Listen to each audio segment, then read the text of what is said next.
Welcome back to Harry Kane, who scored his 250th goal for Tottenham in all competitions to help them move to the top of the table after a slender 1-0 win over Wolves in North London. Much improved, Tim, your former side in the second half. Sustained pressure, hit the woodwork, and it finally told in the end. Absolutely. I thought they were a lot better out of possession, first and foremost. I thought they got the ball quicker. And when you got Kane and Kulusevski, I thought it was outstanding today. He comes off the pitch. I think they might be saving his legs there. And Harry Kane, you always got a chance to win football matches. We said it. What is the game plan? The game plan is the tried and trusted Son or Kane win us the game. And that is what they do. You know, after all, it's like look back at last season. They finished in the Champions League spot. It's not doing them any harm, is it? Yeah. You just discovered a new Spurs chant there, by the way. Yeah, I didn't realise. But how much of it was down to his reaction for the goal? It's just movement and reaction. I mean, Collins thinks he's got him. I mean, we look at here, Owen. I mean, look at Collins. He's so tight to him. Like he thinks, I've got him. There's no problem here. I'm really tight to him. Oh no, I'm not. Now it's too late. You have a look at him from the other angle. It's just one step to the left and he takes him. Like I'm going to dance there. Then he steps there. Oh, I'm going inside. Movement. It's just, it's instinctive. It's instinctive where you go. Sometimes you get it right, sometimes you don't. In the first half, he had a corner like that. He stepped in there and it went behind him. But his movement and his anticipation of where that ball's going to end up, Owen, is second to none. He meant that because he could see from the flick it was going to go there, so he just gave him a little dummy. Yeah. And Collins obviously bought it, but a lot of the defenders, they always get caught ball watching. But he lost sight of the deadliest centre forward in the Premier League in Kane. But all the best players find a little pocket of space, a little yard, and Kane did that there, just a little dummy there, and that decided the game. And there were warning signs from Kane in the first half, weren't there? Yeah, I mean, they didn't create much from open play, but they had a couple moments on corners there, and you see Collins and Kane. Harry knows it's there. I mean, I remember Michael Ballack used to always say, whoever goes in at the back post for a flick, there's a goal there to be had. And I think Harry knew that. That's a little, slow it down, that little dummy there. Look, Collins, when considering they're next to each other, he leaves him for dead to him. Almost identical to the first half. So there was warning signs were there with Collins. He got lucky on the first one, unlucky on the second one. What can you say more about him that About you've not Harry? already said? No, he continues to do it. Like I said before, he doesn't think he's arrived. There's so many footballers out there who think they're in the first team, they're playing for their country, he's captains his country, that they're at the ceiling. He doesn't think there is a ceiling for him. He wants to continue to improve on a day, every day in the training ground. All them kids, the academy boys, are all looking up at Harry Kane because he used to look up at the good professionals who were around him at the time. Now they're all looking up at him and he wants to be the perfect example. I couldn't speak highly enough of the boy to want to continue to improve. For Antonio Conte, he is a manager's dream. You get him out on a Saturday, you put him away, you bring him back out on next game day. He's never going to cause you one moment's problem. All he's going to give you is positive vibes around your dressing room. Most Premier League goals for a single club. Is that it now? He's staying at Spurs for the rest of his career for you? I hope so. I don't think he moves anywhere in the Premier League now. Obviously, he made it very clear he wanted to go to Man City, but who wouldn't? Yeah. We've seen what Haaland's done since he's in there. If you're a goal scorer, you want to go to the team who creates the most chances. Other than that, he won't go to anywhere else, I wouldn't suggest, in the Premier League. So hopefully he stays in the Premier League, he stays at Tottenham and he breaks Alan Shearer's record. Just look at that. Crazy. Just look who he superseded. To be the top of the list of the greats. Thierry Henry, Alan Shearer, That's all amazing. at one club. I mean, I think Tim made a great point at the start. Even he gave him his debut and he wouldn't even anticipated this level of greatness. But it just shows you never know. You put a kid in and you give him a chance and then he goes, wait, I can do this. And then he grows and he grows and he grows and never be satisfied. And Harry's not satisfied. Look at the names on there. Yes, absolutely. It's what they can be, what they could eventually be. You never know.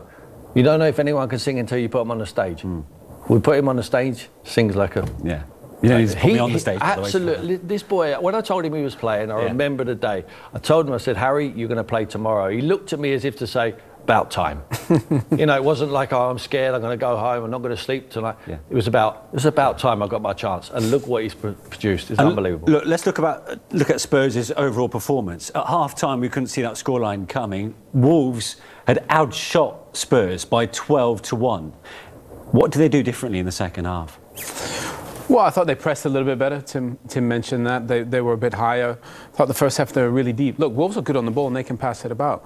But you've got to put a bit of pressure on them, especially at home. I thought they did that.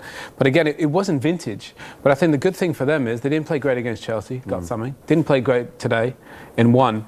Sometimes over a course of a 38-game season, you're going to have games where you don't play well. If you can find a way to get points in those, then you're on to a winner. It's not a bad shout, actually. 4 points from a possible 6 against Chelsea and Wolves. Absolutely. When you've not been on it in the first half. Well, the bonus is the Chelsea game. It's certainly how the game panned out. They could have been 4-0 down in the first half. They got away with that one, but they stuck in there, didn't they? The real belief. You know, you saw the fight on the touchline with the manager. Now he's breathing that to the players. If they can stick to that fight, don't give anything away. Don't lose easy points. If you can keep picking up the points, as Owen says, and keep that, and then you can have the days when you score 3s and 4s. We've seen them do it. They're capable with the firepower they have. Yeah. Just get these points. We see the highlights, and we see when we're watching them live. Other than that, we see the highlights of it, and so does anyone else looking from afar. It's about how many points they accumulate towards the end of the season. They are going to be in and around it. Certainly for the top 4, they've got the Champions League to play for as well. I think they win a trophy. I said it at the top of the show. I think this manager is a winner, and I think he's breathing it to the players. Oh, and Tim sounded pretty exasperated about Wolves at the full-time whistle for all the chances they had. It's a familiar story. Looking back at their chances, should they have done better? Well, they should have scored, I think, one at least. Nunez, that's the young player that they just signed for all the big money. He played great today. You know, he probably had 2 of the biggest ones. I mean, let's be honest. You know, if that goes in, then it's an absolute worldie. But they had so much good possession, almost 50-50 with Tottenham. You know, Nuri just takes a heavy touch there, but nothing was super clear-cut. You know, I thought they played some really good stuff. But you'd like to think with all these really good attacking players, you know, they should have 5 or 6 players that should get at least 10+ goals on the side. And they were one of the lowest scoring teams in the division last season, Manish. That can't be. I know they're a good defensive side, but offensively, this group, I think, should score more goals. It looks like, when you watch them play, it looks like they have to play so well to win football matches. They need that scruffy finisher, and that ball just drops. So they're making life harder for themselves. Exactly, they haven't got that. They haven't got the clinical edge. And I think every team needs it, especially when you're fighting for points at the moment. And as I talked about, you do not get them 3 points very, very soon. They start getting wins, then the confidence just lapses. OK, let's hear from Spurs' match winner, and not for the first time, of course. Here is Harry Kane. Harry, another landmark to celebrate, 250 goals for Tottenham. Can you put that into words, what it means? No, obviously a nice achievement to have for sure. Always better when you win the game as well and get the 3 points. So, no, really tough game today. Credit to the boys. We dug deep in the first half. And the second half, I thought we come out with a real intensity and obviously got the goal and then played well from then on in. So, great day all round. Was there anything in particular that Antonio Conte said to the lads at half-time to turn it around? I think we switched the formation a little bit the way we wanted to press, and then just to bring more intensity with and without the ball. First half, I felt like the pressure, we couldn't get enough pressure on them. They played well through it, but also I know we worked real hard in pre-season, and as the game goes on, we know that we can physically get stronger and stronger, and I felt like that's what happened today. And personally today, you've had one come back off the bar. Jose Sal's made a save.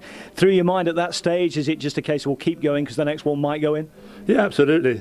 I keep saying it every time I do interviews. You're going to miss chances as a striker. You just got to be ready for the next one. So, like I say, had one off the bar in the second half there.